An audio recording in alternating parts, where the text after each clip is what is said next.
spokesman, Don Lemon. Sheriff, why don't you understand? Why can't we all just get along with Black Lives Matter? Our breaking news tonight, 3 officers dead, 3 wounded in Baton Rouge. A really tough day for Baton Rouge and for the country, really. Here to talk about how to keep our police safe is Sheriff David Clarke of Milwaukee County, Wisconsin. He is going to be speaking at the Republican convention tomorrow night. Sheriff, thank you very much for that horrific day. I spoke to the heads of the Sheriff Department, the Police Department, and the state police down there, and they told us how their hearts were reeling. Their message is peace and coming together in the country. What's your message? You don't believe that for 1 minute, do you? That their message is? Yeah. That's what they said to me. Okay. Yeah, I believe them. Any protests over the deaths of these cops today in Baton Rouge? Any riots or protests over the police officers in Dallas, Texas? What are you asking? It's a pretty simple question. I asked you what's your message to the people. Their message is one of peace. What is your message? My message has been clear from day one 2 years ago. This anti-cop sentiment from this hateful ideology called Black Lives Matter has fueled this rage against the American police officer. I predicted this 2 years ago. So what I want to know, okay, Sheriff. do I want to know? With all due respect, do you know that this was because of that? Yes, I do. Law enforcement officer? I've been watching this for 2 years. I predicted this. This anti-police rhetoric sweeping the country has turned out some hateful things inside of people that are now playing themselves out on the American police officer. I want to know, with all of the black-on-black violence in the United States of America, by the way, when the tragedies happened in Louisiana and Minnesota, you know that 21 black people were murdered across the United States? Was there any reporting on that? Black officer who was killed today. But was there any reporting on that? Sheriff, please, let's just keep the volume down. So I understand, and listen. I'm looking at 3 dead cops this week, and I'm looking at 5 last year. You're trying to tell me to keep it down? Please. We can keep it civil. Because with the message to people at home, I'm sure you want is one of civility. I wish, Don, I wish you had that message of civility have a conversation toward this hateful ideology, these purveyors of hate. I don't know what my message is. That's what I what want they to say do. to you is these people preach vile and virtue in the name of hate. And we'll be right back. Are you going to let me talk? Back now live with Sheriff David Clarke of Milwaukee County, Wisconsin. We're here live in Cleveland. You're set to speak tomorrow night. And again, all I want to do is have a conversation. I can't have a conversation with you if we're both talking at the same time. What it sounds like to me is that you're accusing me of violence and supporting a narrative that I'm not necessarily in support of. And if that's what you're accusing me of violence, then you can leave. That's not true. I don't support violence of any type against police officers, against anyone. So if you're accusing me of that, then you're welcome to leave. But if you want to have a conversation, I am more than willing to welcome a conversation with you. I don't disagree with you about there's a narrative across the country that could be harming police officers. But we don't know right now, as someone who's in law enforcement, if that was the actual cause of it. Go ahead. Let me ask you this. Do we know that generally the American law enforcement officers are racist? Do we know this? Go on. I ask a question. Do I know that American general law enforcement are racist? I don't think anyone is accusing. If you're insinuating that people are accusing or saying that law enforcement across this country as a whole are racist, then your assumption is wrong. First of all, this whole anti-police rhetoric is based on a lie. There is no data, and you know this. There is no data, there is no research that proves any of that nonsense.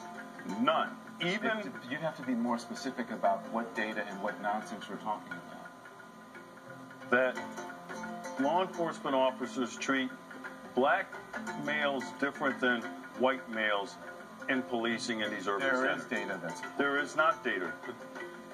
No. The president spoke about it. Cedric Alexander, the president has been lying about it. He said it again the other day when he said black males are 2 times more likely to be shot by a law enforcement officer than white males. Don, that is a lie. That is not a lie. It is a lie. Yes. Show me. Research. Show me. The research Show that it to me, that we have from the Washington Post. That The Washington facilitated Post study. debunked There's that also nonsense. There's also research. He also said this Sheriff, time. There's also research.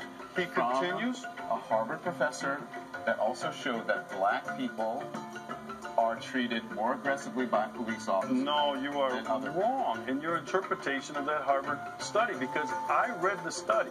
That's not what he said. He said he was surprised to find that in shootings of the most severe in shootings that he found no evidence that there was a difference. Also, it should be noted that that study was a very small sampling of police departments across the country. Many people did not find it credible, but it is also interesting that in that research he found that blacks were treated differently when it came to aggressive policing, but for the most egregious shootings, he found no difference. That's what that study showed. Well, based on what? Just generally? Are we talking about high crime areas? Are we talking about police officers being under attack? Because let's go back to where this whole thing started in Ferguson, Missouri. The lie was hands up, don't shoot. Lumping a whole bunch of things into one. If we can do one specific That's thing where and this stick whole to it, phony movement we'll get started. to it. It started out as hands You're up, talking don't about shoot. Black Lives Matter. Right. Okay. So if you want to, if you would need to speak to someone who is a member of Black Lives Matter about whether they have perpetrated a fraud on the American people. That's up to Black Lives Matter. That's not me. I'm neither a member of Black Lives Matter, I'm either a supporter or someone who doesn't support them. I simply report on Black Lives Matter. Do you condemn the anti-police rhetoric coming from this hateful ideology? As a journalist sitting here on television, I don't have to condemn anyone, anything. That is something that you should ask other people around the country. I condemn their jobs to condemn just them. like I condemn the hateful ideology out of groups like the KKK.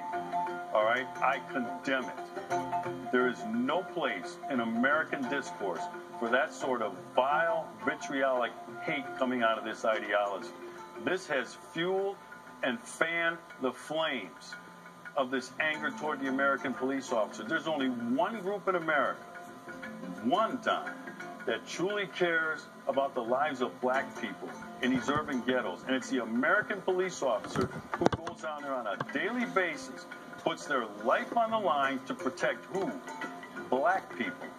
So when you say we just want to have a conversation, let's have a conversation about the black-on-black crime, which kills more black males, which is more of a threat to any black male in the United States than a law enforcement officer. Sheriff. Yes, that's a different conversation. We can walk and chew gum at the same time. There's an issue when it comes to violence. Black-on-black crime, or it's crime. White people kill white people too. Black people tend to kill black people. Not in the numbers. That's fine, but that's a different. I don't care who white That is people a are killing. different conversation than police brutality, and we're not having that conversation right now. And again, I want to be very clear with you. I condemn all violence of any type. Just for the record. Was the situation between Mike Brown and Darren Wilson, was that police brutality? We're not talking about Mike Yes Brown or no? and Darren Wilson. I am. No, if you're asking me what the Justice Department showed, the Justice Department showed that it exonerated Officer Darren Wilson, and that the hands up, don't shoot narrative was a false narrative. That has been reported by CNN and by others. Was another phony report. What does that was have to do debunked with Baton Rouge? All right, because when you take in What does that have to do with Baton Rouge, Louisiana? rates of involvement in violent crime, and crime in general, but violent crime, you're going to see that black males are overrepresented. Overrepresented in terms of being involved in violent crime. That's going to mean more arrests. That's going to mean more people going to prison. This stuff has already been debunked. Sheriff, that's a different conversation. Every time you don't have a response to something I say, It's not that I don't have a response to you. It's that we're having two different conversations. I'm asking the questions here. You're answering the questions by asking questions about some other subject that we're not discussing. We're talking about this hateful ideology called Black Lives Matter. You said you're not a member. You can't be a member. It's not an organization. There's no structure. That's what you're talking about. It is an ideology, and it is a hateful ideology. I understand it's a very stressful time for you. These individuals, and Sheriff, we appreciate you coming on. They preach Thank you. vile and vitriol in the name of virtue. you. Thank you, Sheriff. We appreciate it. We understand it's a very tough time. We'll be right back. I love how Don Lemon pretends he's not part of the problem. I love how Don Lemon pretends he's not one of the legion of reporters that goes to every one of these examples of large-scale black mob violence masquerading as protests and calls them largely peaceful.